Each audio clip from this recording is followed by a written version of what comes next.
the nominations that we're here to talk about, just to let you know that this is part of a cycle that happens every 2 years.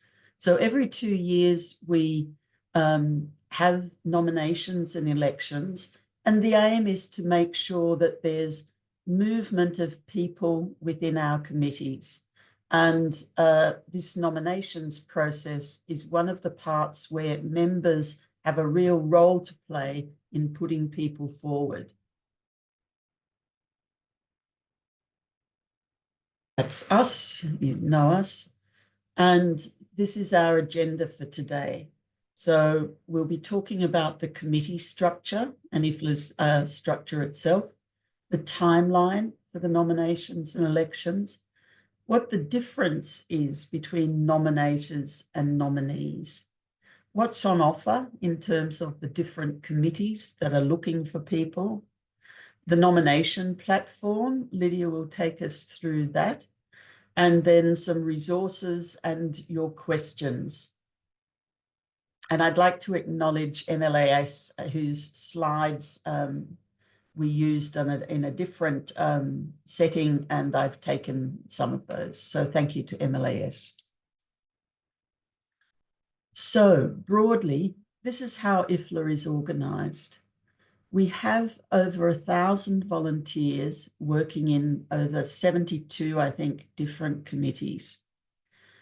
And they're comprised of the governing board, which leads our federation, the regional council and professional council, one directed towards IFLA's regional outreach, and the professional council and its many sections and special interest groups that are focused on the professional workday issues, sectors of librarianship that our profession is involved in. Those two councils report to the governing board, as do the advisory committees. Now, they're all there as acronyms, but it's basically cultural heritage, copyright, the Committee on Standards, which has another 4 different committees. Those review groups are the groups that are really looking at the technical standards that underpin many of the library systems that you may be using in your day-to-day work. The Freedom from Information and Freedom of Expression Advisory Committee, and the Open Science Committee as well. So that's our broad structure. And it's across all of these committees that we have changes during this nomination and election cycle. It's useful to know that the people who can nominate or be a nominator are those people who are actually paid members of IFLA. So our IFLA members might be national associations, international associations, institutions, all of the different libraries that are members, but also individuals who are our affiliates, personal affiliates, student affiliates, etc. And these are all people or institutions that have paid IFLA membership, and they are the ones who become the nominators. And it's one of their rights as a member to nominate others and to vote for them. So, and it's not the same. Sometimes people say, well, I'm on an IFLA committee, I'm a member. No, they're a volunteer on an IFLA committee, but they're not actually an IFLA member. So that distinction is important when we look at nominating. What's the timeline for this process? Well, we had a pre-nominations phase in 2024, but we're now in the middle of a nominations phase. It will close in about 3.5 weeks' time on the 24th of February. After those nominations are all in, we will kind of put them all together into different groups, and we will then open elections on the 17th of March. There'll be 1 month for people to vote in those elections, and then we'll have some time to organise all of the results and to announce the results on the 5th of May.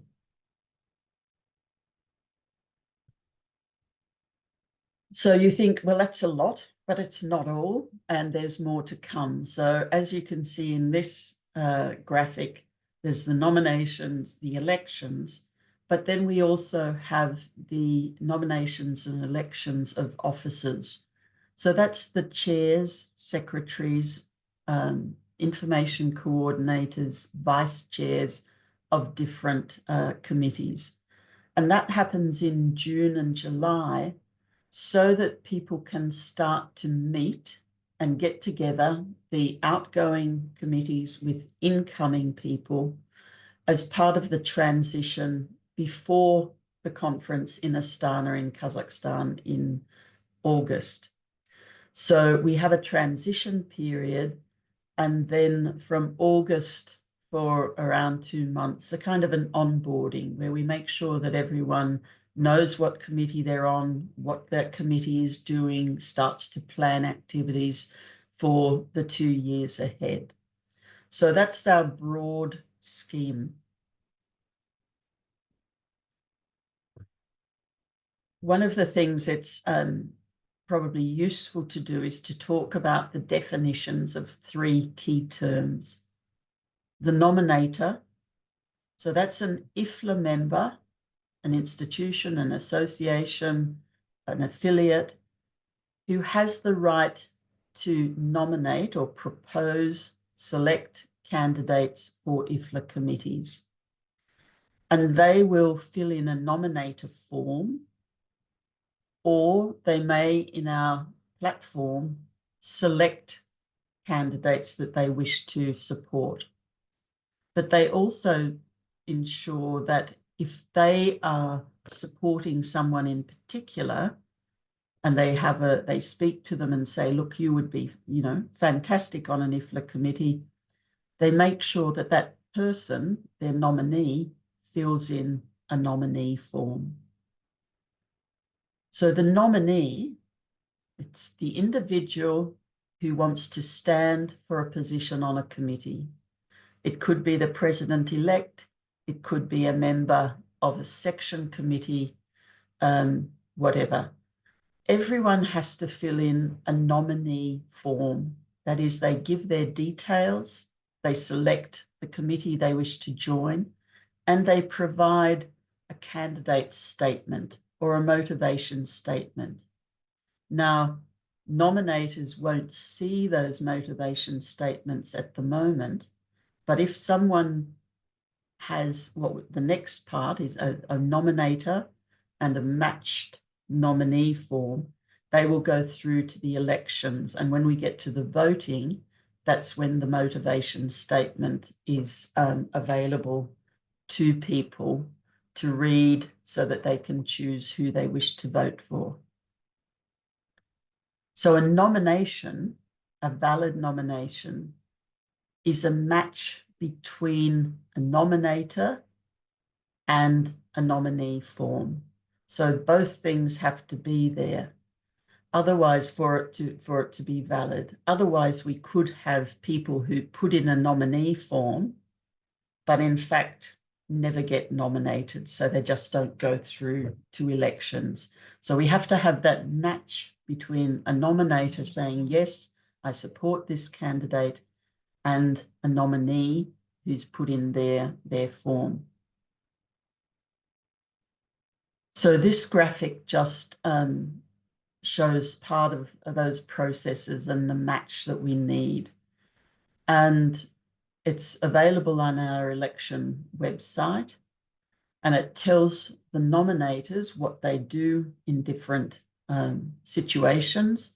If they find their nominee on the platform, they can select them. If they've got a nominee who's not yet listed, they need to nominate them and ask the nominee to put in a nominee form. But there's also people who want to nominate themselves. So some people might be either an individual member or they could be the representative of an institutional member, and they would like to be on a committee, and that's fine. You still need to do a nominee form, and you'll then, once you're on the list of nominees, you can select yourself or submit a nomination form. If you're a nominee, you may submit a nominee form and then find a nominator. If you did it in 2024, when we did our pre-nominations, you'll already be there and you don't need to go further. I won't boggle you with this, but this is in the election guide, and it's a large diagram that basically in the matrix form shows who can nominate for what and who can vote for what. So it's useful to go and have a look at more closely if you're interested in, if you are an IFLA member, what you would be able to nominate and vote for. This just shows the wide variety of sections that we have. These are sections and special interest groups.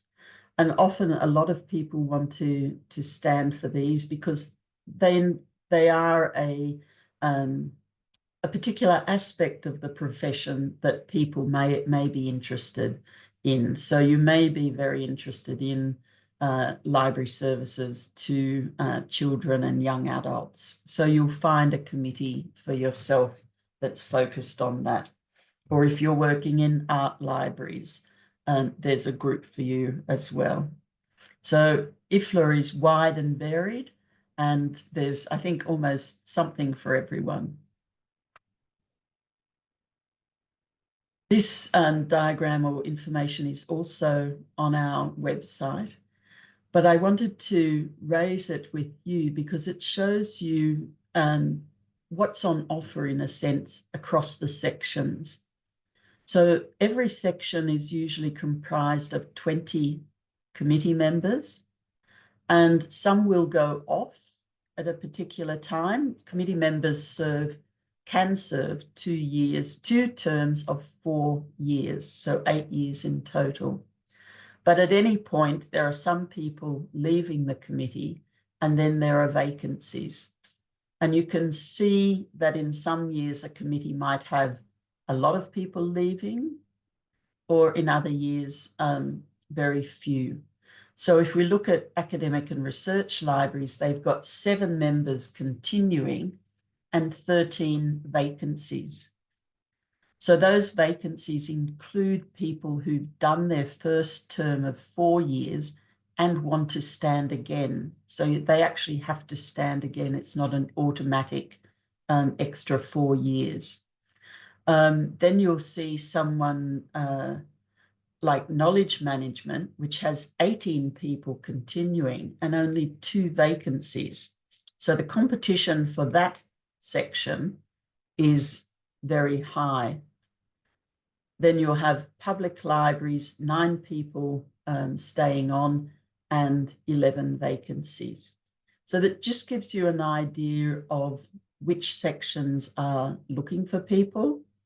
It could be that you're interested in one, but you think perhaps it would be better to go for a different one, you know, depending on how many vacancies there are.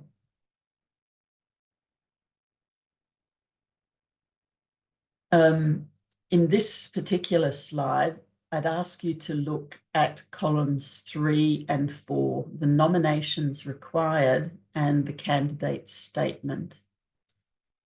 So you'll see that for some positions, the lower ones lower down, so members of professional section standing committees, only 1 nomination is required. So if you want to be on a section committee, you need to find one IFLA member or individual who's a member who can nominate you. For people, the chairs of the professional division committees, 3 nominations are needed. When you're on the governing board, you need 5 nominations. And to be president-elect or to go into the election round, you need at least 10 nominations. So it makes it a little bit more difficult or challenging for people to make sure they have enough members who support them so that they can go through to the election round. And you'll see for their candidate statement that we also expect more words in a candidate statement from people who are on the governing board or who want to stand as president-elect than for someone who's on one of the section committees. So I'm going to stop sharing there and I'll hand over to Lydia and to take us through the platform. Yes, I'm gonna share my screen. I hope everybody can hear me loud and clear. I don't know what's, so just put this away and this as well. Yeah. So this is the nomination platform, and bringing all our explanation into how it looks in practice. IFLA members and affiliates received an email with their membership code from the company My Voice, who is managing our nominations and elections in 2025. The membership code will be needed when submitting a nomination. So the nominators, IFLA members and affiliate, access this form using the button here. Click here to submit a nomination. And this is the page that will open up. Details need to be filled in, but especially the membership code, the 2-letter 4-digit code. Why it is important and why is it a mandatory field? Because it will open up the list of candidates according to the eligibility of the membership subscription, whether you are an institution, an association, or a personal affiliate, or an association affiliate. It will then open up the lists of the various positions, and further down, I don't want to scroll down too much, the committees that member is eligible to nominate for, especially the regional division committee members. Eligible candidates or potential candidates will be listed according to your region. So I have here Europe, but it will obviously depend on the region that the member is registered. What is important is, as Helen explained, we had the pre-nominations phase. So when an IFLA member enters the details and the membership code, the list will open up. The names listed here are either from the pre-nominations phase from 2024 or newly received nominees forms. And this is a nominee who did not participate in the pre-nomination phase in 2024, last year, will have to submit this form. So you submit, you indicate to which position and committee you would like to be nominated for, fill in your details. This is sent to the company, and the technical department will then list the name of the nominee along with the others that are already available. It is indicated that the process might take 1 or 2 days, so it is not automated. when a nominee form is submitted, it might take then up to 2 days to get this the name listed. And this is because I have to validate that nomination. As Helen explained, some people might be continuing in a committee, so they won't need to participate in this nomination phase only in 2027. So this validation takes place in the back end, and then I validate it, and the company, my voice, will then list the name. What else it's important to know? I think this third button available you will see on the platform is only for the special interest groups. We have 9 special interest groups, and the reason we have a dedicated button is because this does not need the validation of these 2 forms. It's a self-nomination. Any individual may indicate an expression of interest to join one of these groups. It's again selecting which group and then filling in the form, and the list of the interested potential candidates is then shared with the sponsoring section. So the special interest groups, there's also a lot of information on this on our website, report to the dedicated section and the division, and that's those are the committees responsible for appointing the members for the special interest groups. So it's quite an easy process, different from the validating a nomination. I think this covers it all.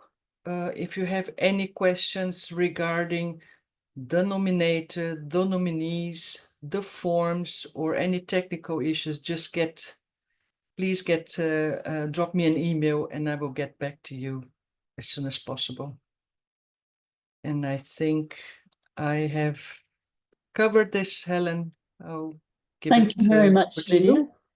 Lydia. We'll go back to our slides.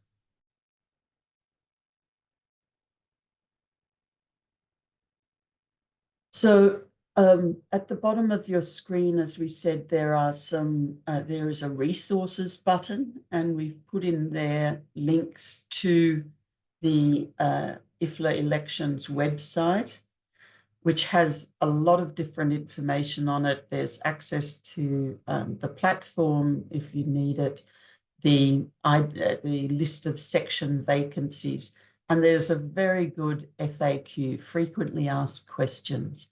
So some of you may have different questions, and these are often things that people have asked in the past, but we've got answers there that you can look at.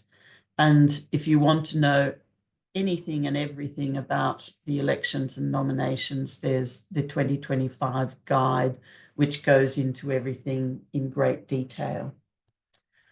So I think we'll just move now to your questions, and we'll stop sharing.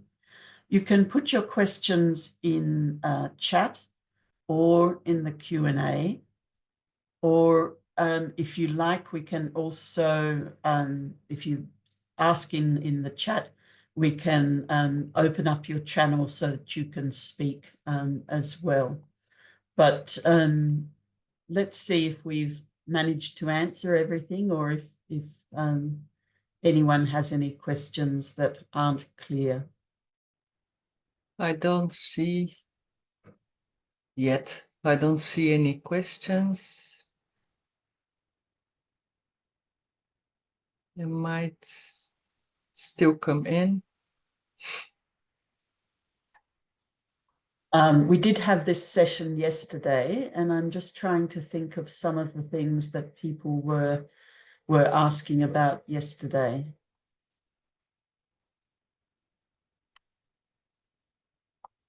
Yes, I can explain the for the review groups. So the question is, can you explain the election or selection process for review groups like Unimark. Lydia. Yes. So the IFLA members will nominate. It's again the valid nomination. We need the nominee form with the motivation statement and personal details, and the IFLA member to validate so the nomination. The committee, the review groups do not hold elections. We have a list of potential candidates. This is shared with the Committee on Standards, and the Advisory Committee on Standards is responsible for appointing or advising the governing board for appointment of the members of the review groups. So this is the process after the deadline of 24th of February, how we will proceed. And the announcements are the announcement for the newly appointed members of the review groups, hopefully made on the same day as we announce the elections on the 5th of May. Yeah, so it's important to understand that there are some committees like the advisory committees and the review groups, and in fact, the special interest groups that are appointed rather than elected.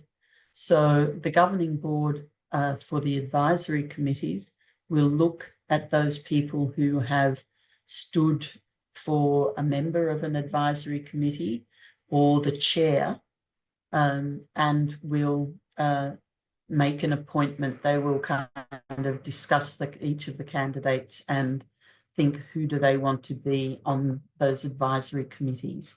And they're often, those advisory committees are where we want people with different experiences and expertise, and, you know, who would be able to think broadly across, you know, a global issue like either standards or freedom of expression, etc. And this special interest groups, Lydia, do you want to explain how that happens? The special interest groups is basically the same. It's also appointed members. So we get a list of the expression of interest of potential members for the special interest groups, for the 9 special interest groups. And this list is then provided to the sponsoring section. You can see that back on the slide where Helen shared with the 8 divisions and the sections that fall under each of the divisions, and under that the special interest groups. So the sponsoring section will then appoint the members to the special interest groups based on their motivation statement and the ability to fulfill the skills in the group. Yeah, so a question there from Lenka, who wants to become a member of the library buildings and equipment section. You need to fill in the nominee form. So I think that's the correct one that you've got there. So you fill in the nominee form, but you need to try and find, if possible, a member who might wish to nominate you. Otherwise, your name will appear on the list of possible candidates.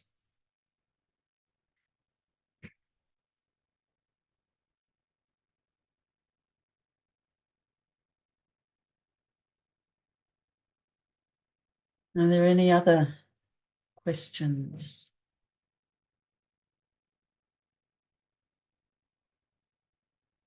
No, so one of the other questions we had yesterday was about timing. So as I said, there's 3.5 weeks or so to go until we close the nominations process. If you want to be on a committee, we recommend that you put in your nominee form as soon as possible so that you start to appear on those lists that you just saw. If you're not there, people can't select you or support you. If you are a nominator, so a member who wants to nominate different people, or perhaps add your nomination to someone who's planning to go for a governing board position, we suggest that you actually hold off for a week or so and wait until there are more candidates visible before you go in and select your who you would like to nominate. So this is something to just think about. Don't leave it till the last minute because that wouldn't be good. But we will send reminders to members about nominating people.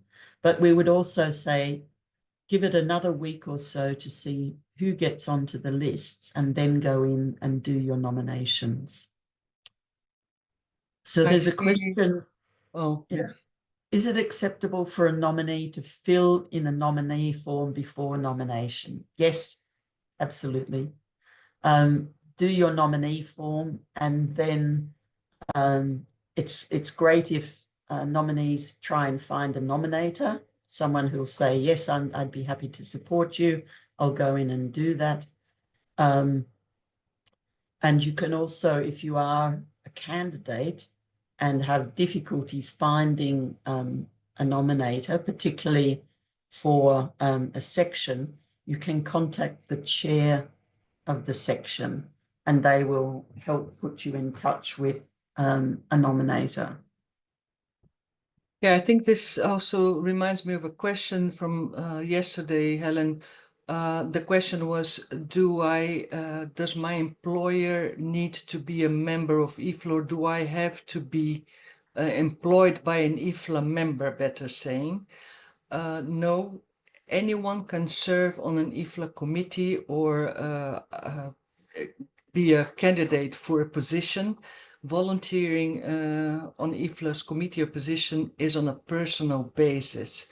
So what you will need is to fill in your nominee form and find, either through your contacts in your network in your country or your region, an IFLA member or affiliate to validate your nominee forms, to submit a nomination, but it does not have to be your employer. Can be any IFLA member or affiliate you know that could nominate you. So when serving on an IFLA committee, that is on a personal basis.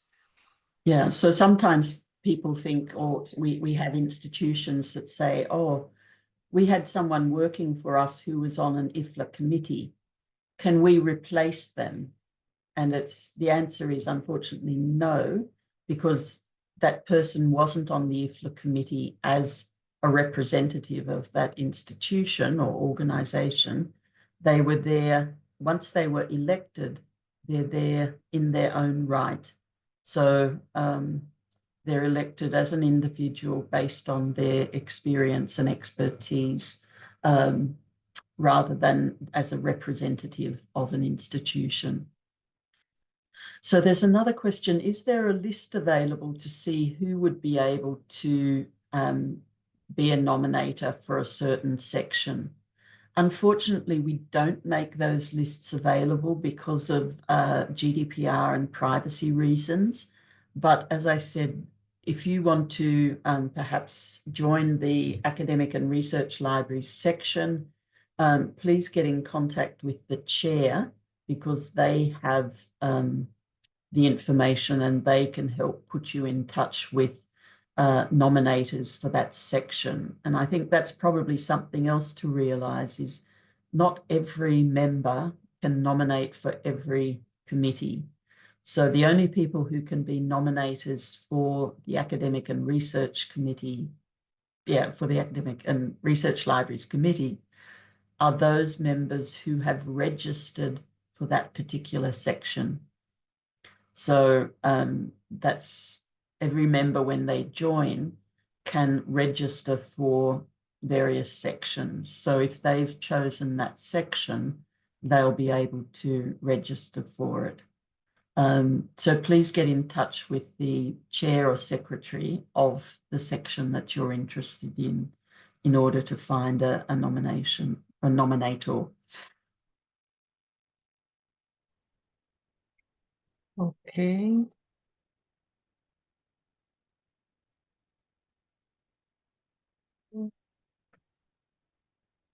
I don't see. Any questions coming in? No, so I hope that's kind of clarified some of the issues.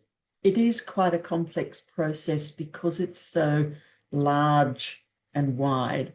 If we only had one committee, and I've seen other associations or something where there's, you know, one or two committees and that's it, it would be very simple and our lives would be easy. But dealing with IFLA's complex global structure and our many and varied committees, it can be complex to think about how to join, but we do, you know, IFLA, our team here at IFLA headquarters can't do everything by ourselves, and we rely on all of those volunteers from every region around the world who are acting virtually, you know, they put themselves forward, they give their time and energy for the betterment of the profession globally, whether it's the webinars they do, the standards they produce, the training sessions they put on, the small conferences, meetings, seminars. It all helps develop our profession. So it's a key part of the work of the Federation. We want engaged, interested, enthusiastic people. So if you know someone, please ask them to think about coming onto an IFLA committee, perhaps moving from the national level to the international level. And if you are that person who's enthusiastic and interested in the profession as a whole, please think about joining and nominating. So I think at that point then, Lydia, I don't see anything No, I don't see new, any so we'll further finish questions. there and we'll look to have you fulfill one of those roles that we've spoken about. So thank you very much and Thank you. goodbye. Thank you for the participation. Goodbye.